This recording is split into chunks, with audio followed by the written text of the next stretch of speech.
3 years after marrying the prince. He cherished me beyond measure. Yet I remained unable to conceive, unable to bear him children. He never blamed me, but instead pitied me, saying childbirth was like passing through the gates of hell. He didn't want children, he only wanted me. All knew I was his most cherished wife. Until the day I finally conceived. I discovered he kept a beautiful woman outside. Their child, babbling its first words, already called him daddy. On the day the imperial physician announced my pregnancy, Si Yuanming opened the granaries and established soup kitchens, showering kindness far and wide. Every street and alley praised the prince's benevolence, while everyone congratulated the princess consort on her long-awaited blessing. It truly was a long-awaited blessing.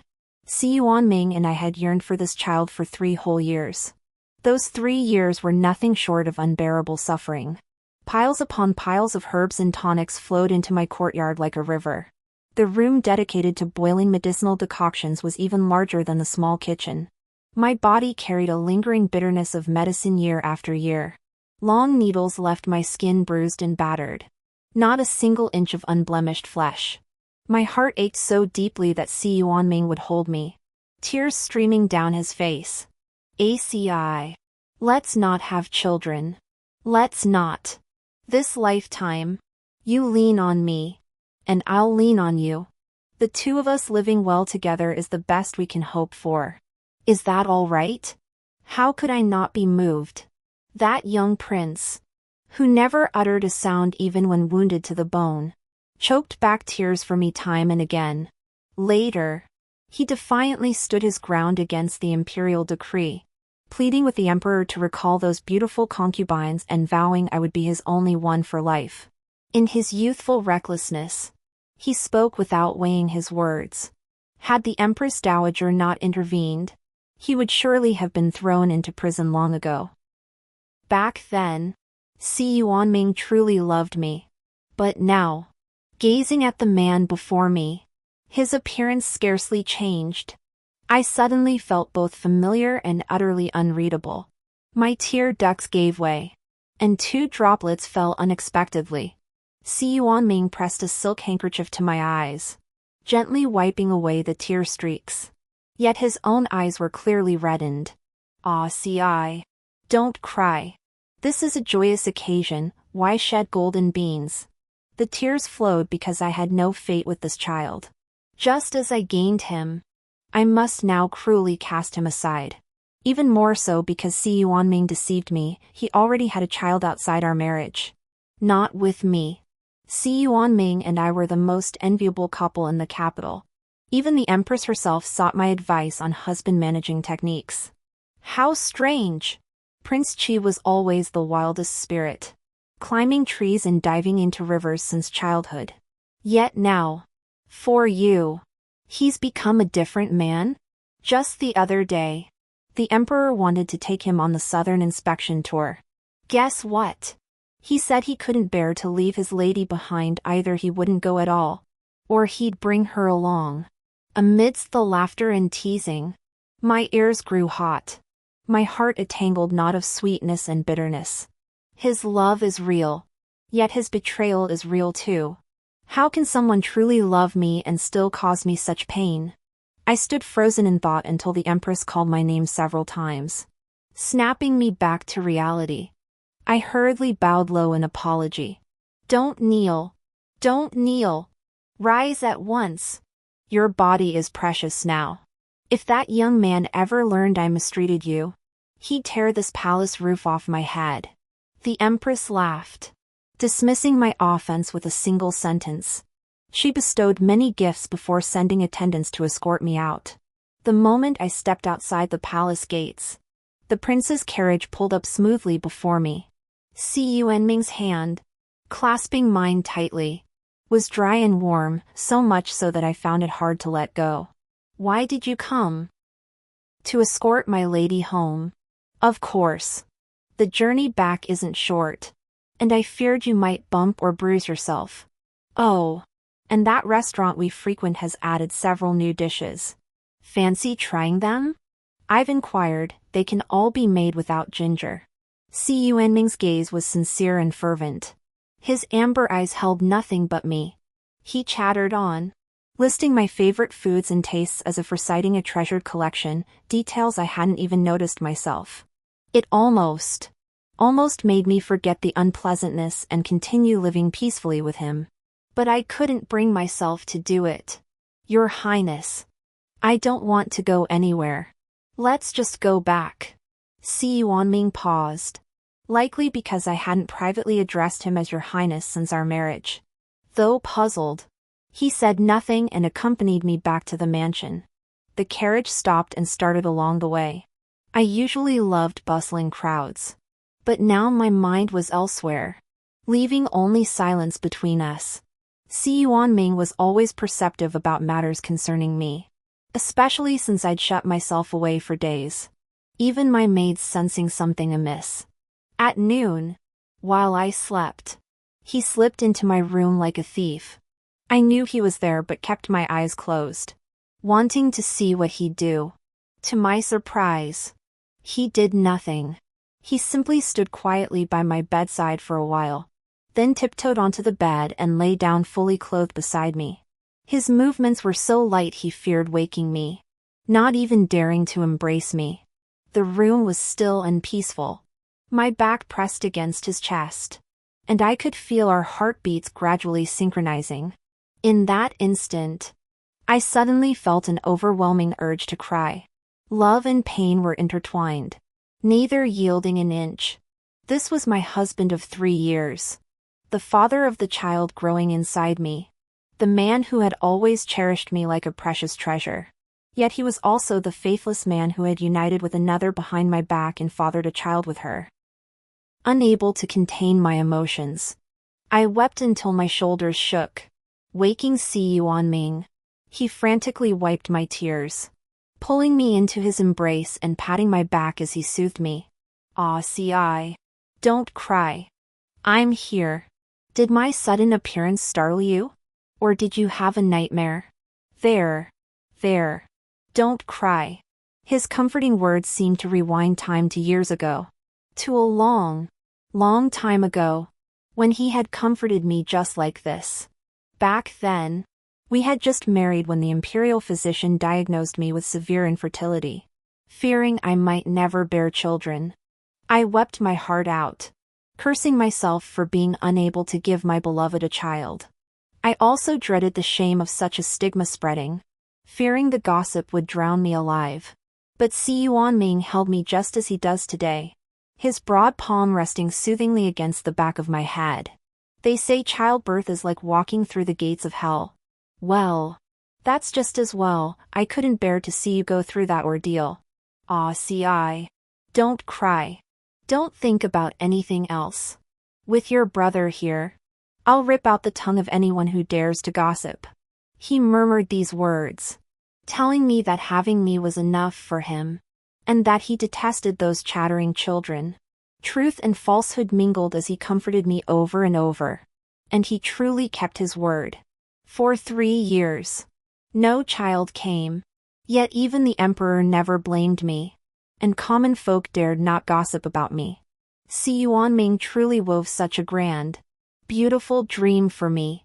My tears gradually ceased.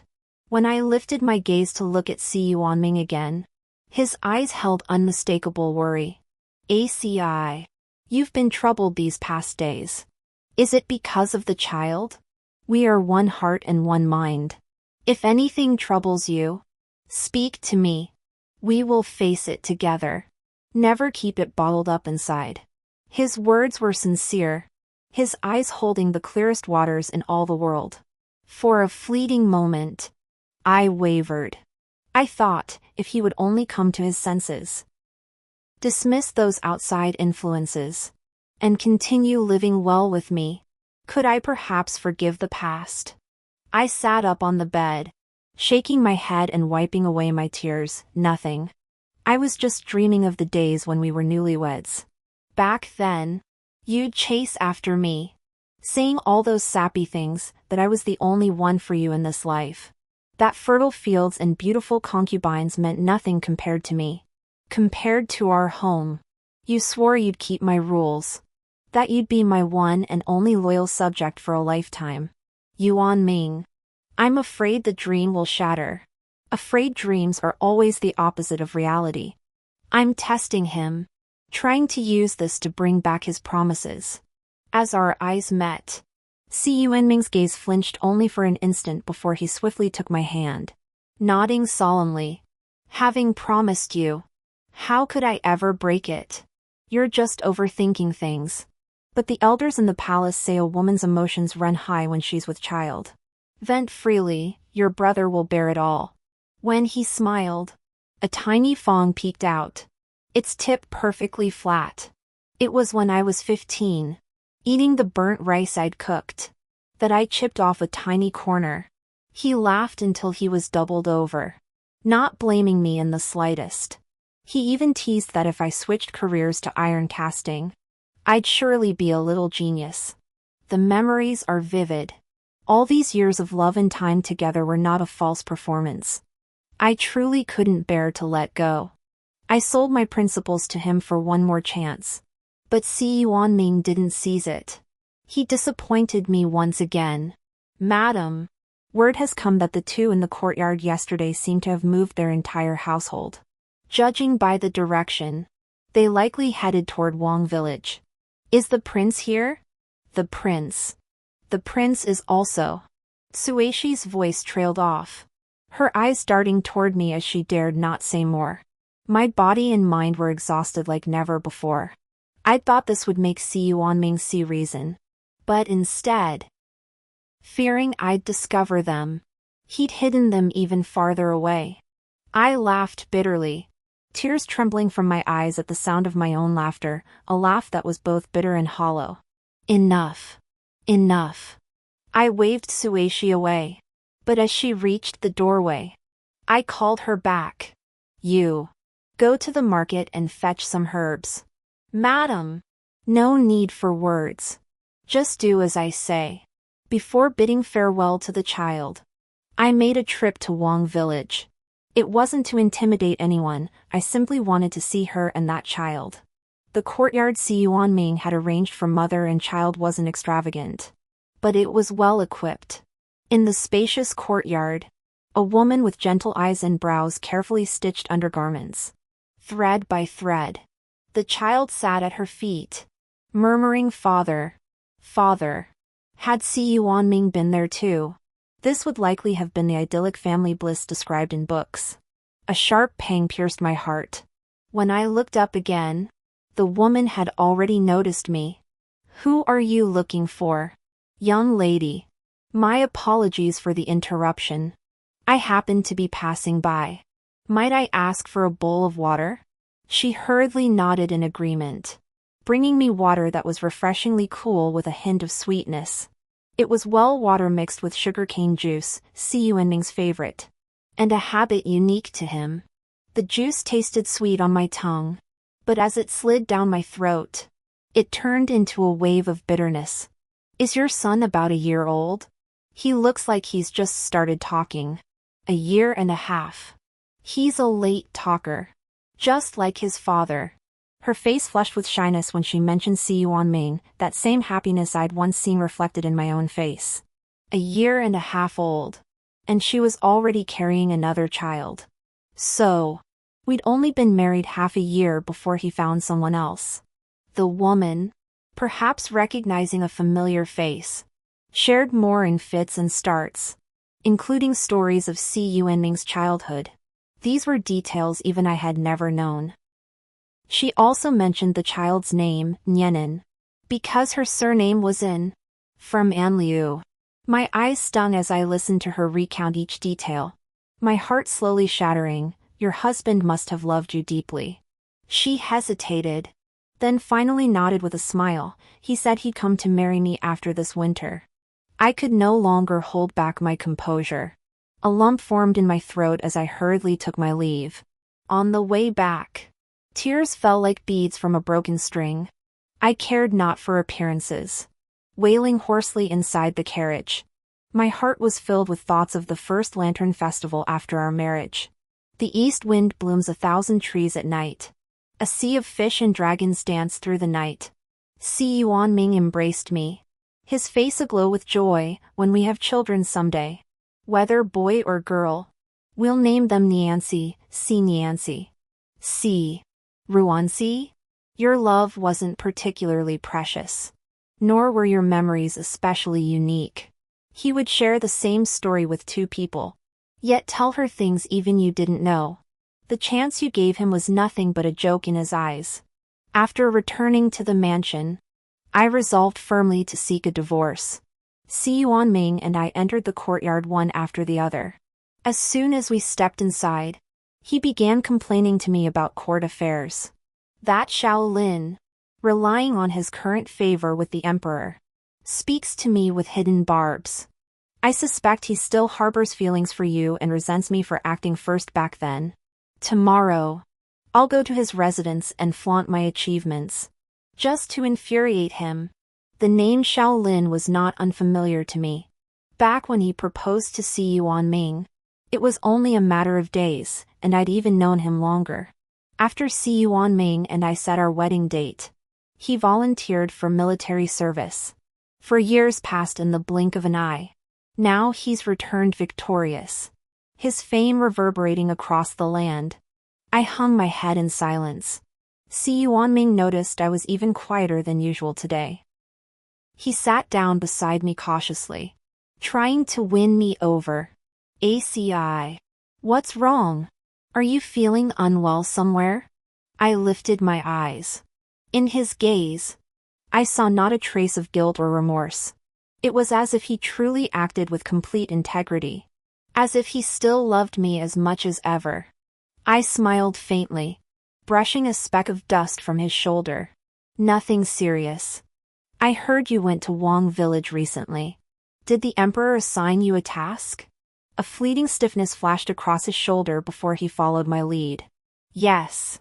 His Majesty asked me to discreetly investigate the villagers' living conditions. It was arranged urgently. So I didn't tell you. Even now, he still treated me like a fool to deceive. If that's the case, then let's deceive each other. Neither of us will be happy. I nodded. Feigning innocence, I see. Oh. Right. My medicine is waiting outside. Would you fetch it for me? Please? Of course. Wait for me. He returned shortly. I took the abortion medicine from his hands and swallowed every last drop. It was more bitter than any medicine I'd ever tasted. More painful than any needle I'd endured. But I had no regrets. I wanted him to remember that he had killed his own child.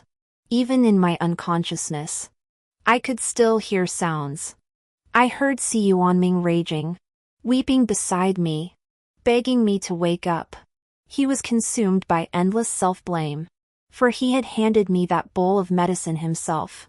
Later, as consciousness ebbed and flowed, I drifted back into darkness and dreamed of the year I first met Si Yuanming. I was no talented or noble lady, our meeting and growing close was entirely by chance. At that year's Mid-Autumn Palace banquet, a group of us children of similar age were playing together when suddenly, a mad dog belonging to some noble lady charged straight at us. In the panic, I shoved Si Yuanming aside with all my strength. The dog dodged, but he plunged into the lotus pond with a splash. The palace erupted in chaos, cries for help, wails of despair, a complete uproar. Some hotheads nearly dragged me out to sacrifice me to the heavens. Fortunately, Si Yuanming was a strong swimmer. Afterward, he even took the blame for me, elevating me instead to the status of his savior. Whenever he later recalled the incident, he'd always give me a thumbs up and praise me. Even then, this prince knew you were special, kind yet strong. Unlike any woman I'd met before. Truly adorable. Soon after, the three of us, him, Shaolin, and I, became inseparable playmates, chasing each other through the days. Much later, in the haze of youth, I'd barely reached marriageable age when Si Yuanming arrived with fanfare, bearing an imperial decree to propose. Everything unfolded so smoothly, so seamlessly. It filled me with dread. In my dream, I wept and laughed until the moon shone bright and stars were sparse. Only then slowly waking. My eyelids fluttered twice before Si Yuanming noticed. Ah, Si? Ah, Si. You're awake. How do you feel? Does it still hurt? I shook my head, cupping my hands over my lower abdomen. Unsurprisingly, Si Yuanming's eyes reddened further. ACI. Why? If you didn't want this child, we could have chosen not to have it. Why torment yourself like this? Why? Don't you understand why? My tone must have been too cold. For Prince Si Yuanming's lips trembled nervously. Yet he remained speechless for a long while. Your Highness. This child came to me with such difficulty. I exhausted myself beyond measure just to conceive this one. Tell me. Why would I? Tears welled in my eyes. Si Yuanming judged from my tone that I knew everything. A prince of noble birth. Upon hearing this, knelt straight before my bed, tearfully confessing his wrongdoing. ACI. I'm sorry. You know everything, don't you? I have my own pride. I refuse to share a husband or be anyone's concubine. So he promised countless times that I would be the only woman in his life. He also told me not to feel burdened, saying he didn't particularly care for children. But in reality, I could see the tender affection in his eyes when he played with the prince. I couldn't bear it. I wanted to try to be worthy of his kindness. Alas, life is unpredictable. I drew a deep breath, tears dampening the hair at my temples. Yes, I knew all along. Every lie you told, I saw through. Si Yuanming saw my despair. Kneeling closer, he tried to pull my heart back.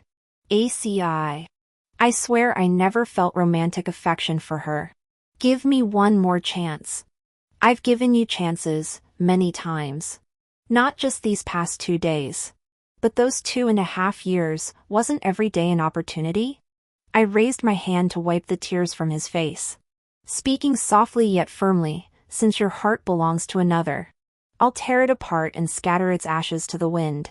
From this day forward, let our thoughts of each other cease. Our longing shall be severed forever. Your Highness, let us part ways. Silence filled the room. After hearing my words, Si Yuanming looked utterly defeated. Then, struggling, he reached out to grasp my hand. No divorce. No divorce. ACI. Listen to me. Anliu wasn't someone I took in, she was given to me by the Empress Dowager. Anliu is her niece. She deceived me into entering the palace, then laced my wine with potion to make the deed irreversible. She insisted this must be hidden from you, claiming your temperament would surely drive you to divorce me. Out of fear, I never told you. I stared blankly, the Empress. Did she know about this from start to finish? My mind was filled with that day in the palace. Her face beaming as she teased me about having such a perfect husband. Every word dripping with envy. Little did I know she orchestrated all this, hiding in the shadows to watch my farce unfold of me. Blissfully unaware, lost in my own dream. Fury made me tremble. And in my rage, I hurled the teacup. You royals. Are you all so accustomed to bullying others? The Empress may act dishonorably, but are you any better? You keep shifting the blame onto her. But what about the 2.5 years that followed? Did someone else hold a knife to your throat, forcing you to meet in lieu? Si Yuanming, if you are no different from any other man in this world, why give me hope only to crush it? Why go to such lengths to hide the truth from me? Though I was mischievous as a child, I seldom clashed fiercely with others, let alone now. Tears streaming down my face, cheeks flushed crimson, even curled up beneath the blankets. An unshakable chill grips my body. Suddenly, the world I thought I knew feels utterly absurd and false. Everyone knows Si Yuanming has someone new outside. Yet no one dares tell me. I'm surrounded by jewels and finery, yet utterly alone. Si Yuanming remains kneeling on the ground. I know his knees are old and weak. The cold floor will surely aggravate his condition if he stays there too long. Yet now I merely closed my eyes and turned my head away. Si Yuanming, stop entangling me. You know my temperament, spare me. I lay awake all night. Opening my eyes brought tears, closing them brought memories. It was a torment that left me trapped, unable to move forward or back. That Si Yuanming refused to divorce me was as I'd expected. What I hadn't anticipated was that he would try to persuade me to return in this manner. When Mother knocked on my door, I sat blankly on the bed.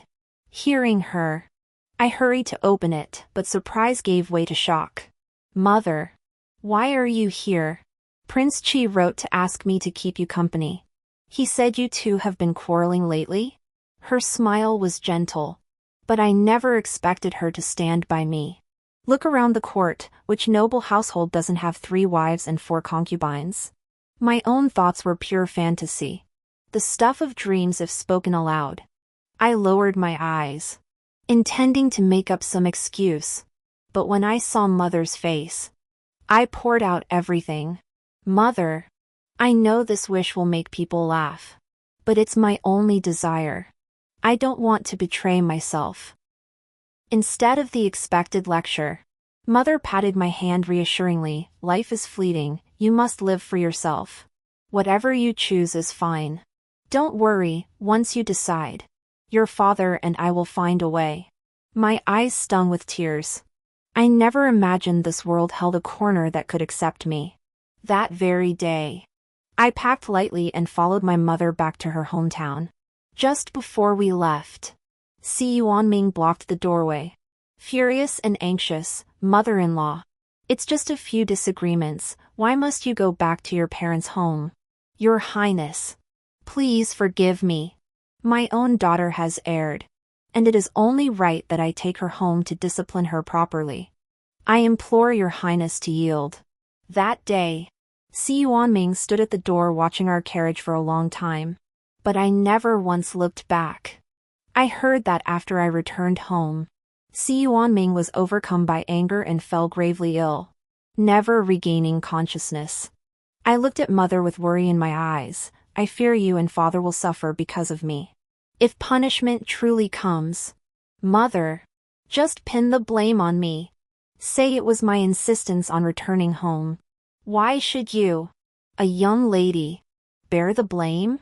If the Emperor imposes punishment, I will handle it myself. A man's voice suddenly drew nearer. Startled, I looked up and saw Shaolin striding into the courtyard.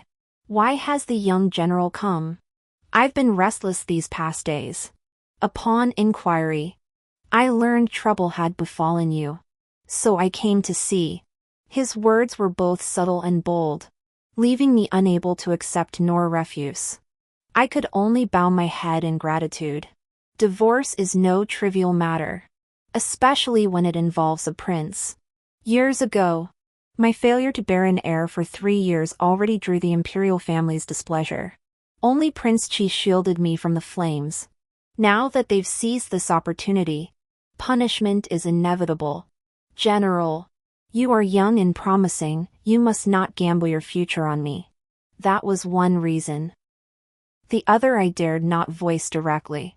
As long as Si Yuanming and I remain husband and wife, what kind of spectacle would it be for an outsider to speak for me in public?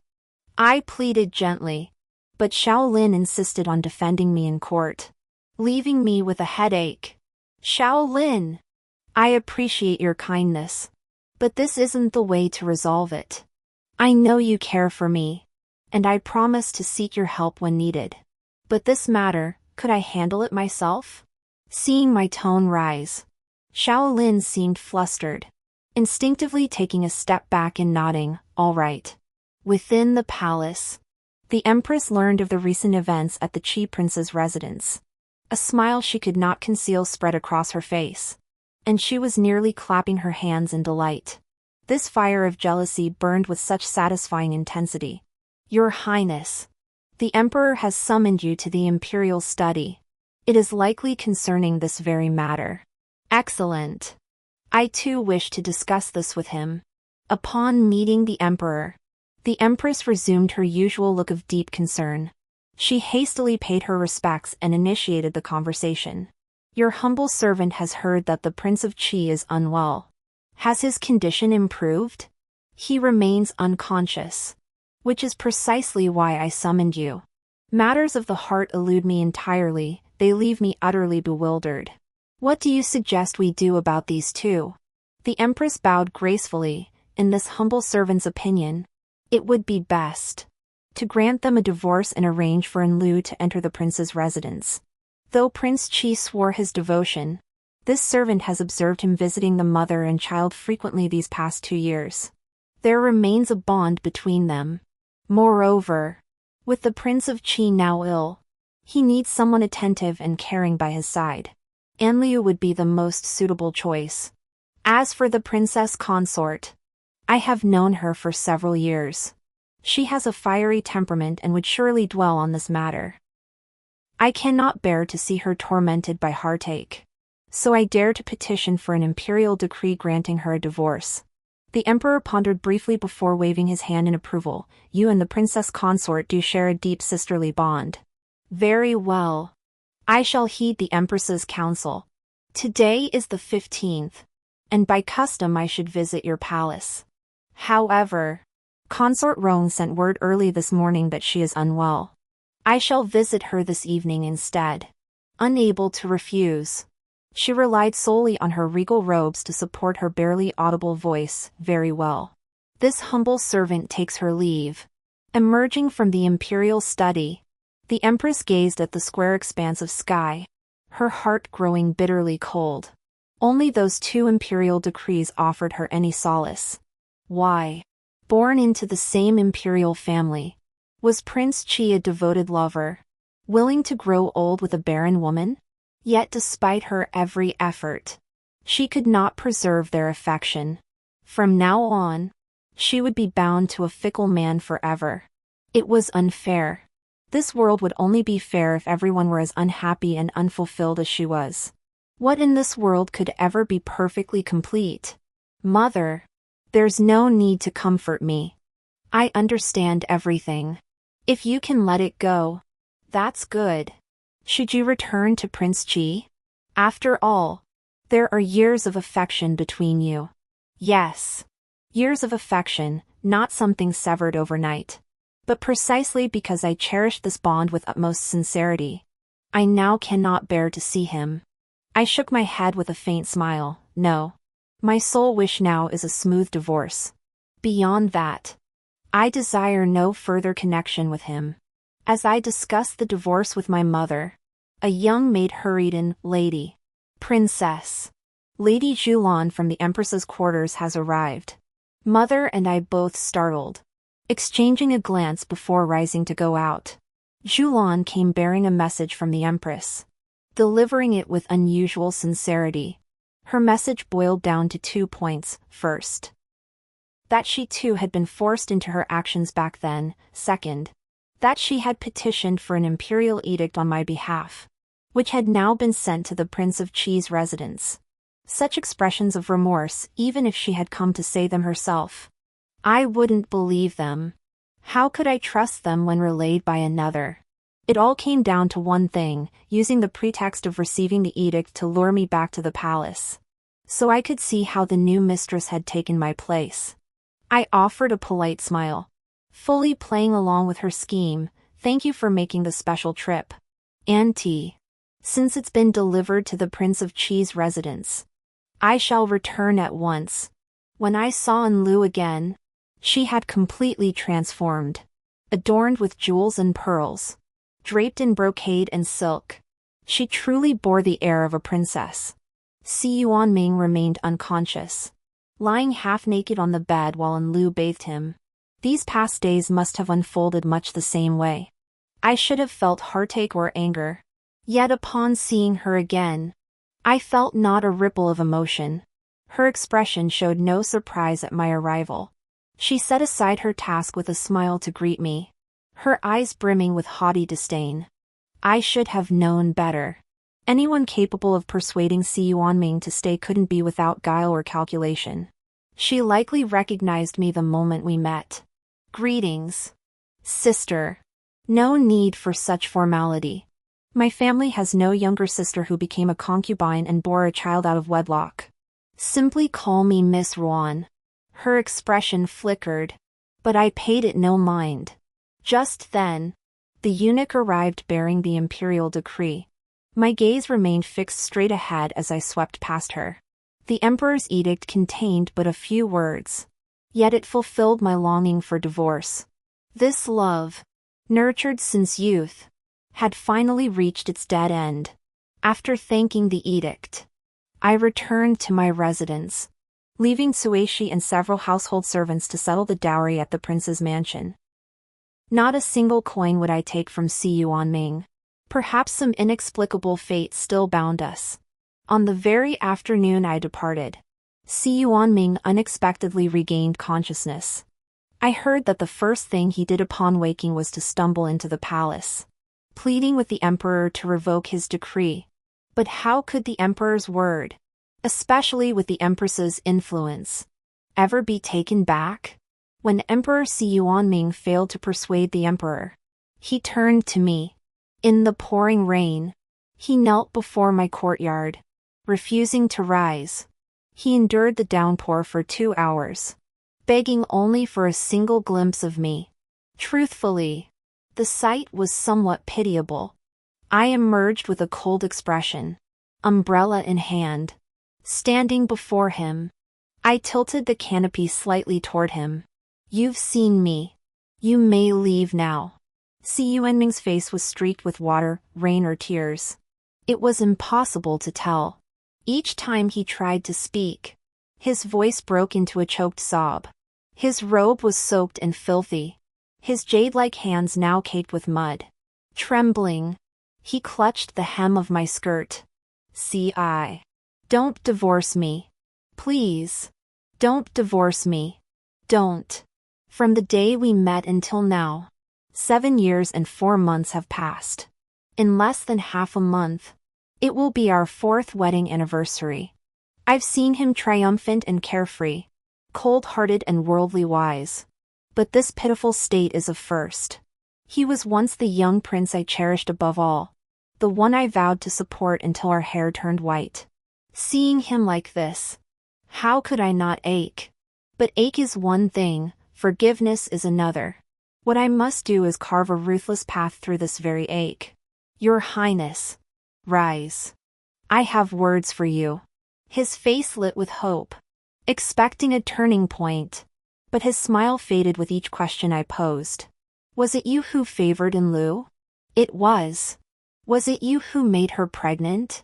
Yes. For over 2 years, you secretly sheltered her elsewhere, openly and covertly supporting and visiting her, giving her a home and affection. Wasn't that you? I couldn't contain my emotions. As I raged, he hung his head, refusing to answer, but the answer was clear. Rain fell in sheets. I wiped the icy wetness from my face, unable to tell if it was water or tears. If it was all you, why pretend to be wronged? Listen to me. Smack. The sound of a slap echoed between us. I didn't hold back, leaving a vivid red handprint on Si Yuanming's face. Smack. For every word he spoke, I struck him once, continuing until he understood my resolve and fell silent. Si Yuanming's eyes blazed crimson. Tears welled as he stepped back, bowing deeply in a low, reverent salute. Just as in our wedding vows, he bent his waist lower and lower, silently declaring that I now ruled the royal household. Si Yuanming's voice was faint, his sobs lost in the rain. Chase the wind and moon without pause. Beyond the plains lie spring mountains. May Miss Ruan find joy in all things, and live a life of ease. I never saw Si Yuanming again after that day. Yet his management of the prince's residence was so formidable. I could not help but heed his commands, I heard he refused to acknowledge and lose status. He intended to expel her and the child from the capital. But the empress held him back. Instead, he found them a remote, shabby courtyard. But the house, long neglected and decaying, caught fire one night. The flames trapped them inside, burning them both to death. I went to see. The fire raged fiercely, even scorching the beams. Shaolin popped a peanut into his mouth and whispered to me. But it was definitely arson. The lock was clearly fastened from the outside. Even without his hint, I knew who was responsible. Si Yuanming, a prince who clawed his way up through the imperial harem, was ruthless and unforgiving, hardly surprising. But I never imagined he could be so cruel to his own child. I glanced at Shaolin, who kept eating without pause, and frowned, nudging his shoulder. Why do you come here every day? Have you nowhere else to go? Coming to see you is obviously. Mind your own business. This general goes wherever he pleases. Ever since my divorce from Si Yuanming, Shaolin had frequently visited my home under the pretext of adjusting his mood. Otherwise, he'd drag me around, pulling me into this tavern or that tea house. Just after lunch, he yanked me out again, insisting a newly opened restaurant served exceptional food and he absolutely had to take me to try it. I'm not going. I'm stuffed today. Eating more will give me indigestion. Indigestion? Come on. Come on. He seated me without a word. When a huge pork knuckle landed on the table, I grimaced and refused again. I don't want to eat. My stomach's been queasy since the trip here. Just try it. It's really good. Be a good girl. Try it. The greasy skin and meat triggered a wave of nausea the moment it touched my tongue. Not wanting to offend him, I endured the discomfort and finished the meal. On the way back, Shaolin hesitated before finally speaking. A CI. In 2 months I'll be returning. There are things. I fear if I don't say them now, I'll never get another chance. He lowered his gaze to meet mine, and I suddenly realized that this look in his eyes had never changed since childhood. I've cherished you for a very long time. But back then, you chose Si Yuanming. Now that you've parted ways, my feelings remain unchanged. You and I. He left the sentence hanging, but I understood exactly what he meant. His heart, like his character, knew no pretense. I bowed slightly in gratitude. Thank you, young general, for your years of kindness. Ruan Ci will remember this kindness forever. But matters of the heart cannot be forced. I am not a suitable match for a general. To you, I have always seen you only as an elder brother. Between us, beyond sibling bonds, there is only the path of strangers. My words were harsh, but only to leave him no lingering hope. To prevent him from clinging to me, thinking he still had a chance. Truthfully, Shaolin has treated me well. Yet most of his kindness was what he wished to give, not what I desired. Like his earlier insistence on confronting the court on my behalf, or that plate of pork knuckle just now. I am not someone who cannot live without love. Since the matter with Si Yuanming, I have understood even more clearly what I truly desire. Therefore, I will never lose myself over such kindness. Shaolin stood before me, his expression shifting several times. Finally, he gave a bitter laugh, seeming to let go of much. I knew it. The way you look at me has never held that tender affection. I underestimated you, thinking you'd seek stability, marrying a man who shows kindness but holds no affection. Come, Sister Ruan. I'll escort you home. I smiled and naturally continued his words. Thank you, brother. 2 months later, Shaolin did not set out for the frontier as planned. The imperial uncle had conspired with the current empress to plot rebellion. Shaolin and Si Yuanming had anticipated this, plotting in advance to crush the rebels in one decisive blow. After the Empress's downfall, Consort Rong swiftly ascended to power. The Emperor's speed in eliminating her faction surpassed all expectations. I knew all these events were intricately connected. Yet the twists and turns lay beyond the reach of a scholar's daughter like me. On the day of Shaolin's true farewell, Si Yuanming also arrived. After much hesitation, I took my seat among them. The three of us drank and chatted as we had in our youth, though each knew it was different now and could never be the same. Before parting, Shaolin slapped Si Yuanming's shoulder hard. "I'm drunk. I'm heading home first." "Ah, Si. You're responsible for seeing him back." Just as I was about to refuse, Si Yuanming sensed my intention and spoke first. "Let me escort you one last time. Consider it a farewell to me too." "All right." Si Yuanming didn't call for a carriage to follow, choosing instead to walk slowly with me. He told me everything that had transpired in the palace recently, all orchestrated by their group. He hated the Empress with a poisonous venom. The Emperor, wary of the imperial uncle, simply went along with it. As for Consort Rong, well, that goes without saying. As for Shaolin, he came to me of his own accord after learning of the deeds committed by the late Empress. He too hated that woman for ruining the life you should have lived, one of peace, happiness, and cherished care. I remained silent. Walking in this quiet together, it felt like traversing the longest stretch of our lives. Before the gates of the Ruan residence, Si Yuanming hesitated, then finally turned to face me. "ACI. I know I shouldn't have come to see you again, but my longing has become overwhelming. Now that all the obstacles between us have been resolved, can we be together again?" I smiled at him, then shook my head after a long moment. "The obstacle between us isn't people, but the barrier in my heart that I cannot overcome. A heart's affliction knows no cure." I mimicked the way he had bowed to me that day when we parted, stepping back half a pace and solemnly returning his gesture. "Chase the wind and chase the moon. Never linger. Beyond the flat wilderness lies the spring mountain. May your highness find smooth sailing in the days ahead, and joy in all things." "Very well. I share your wish." The end.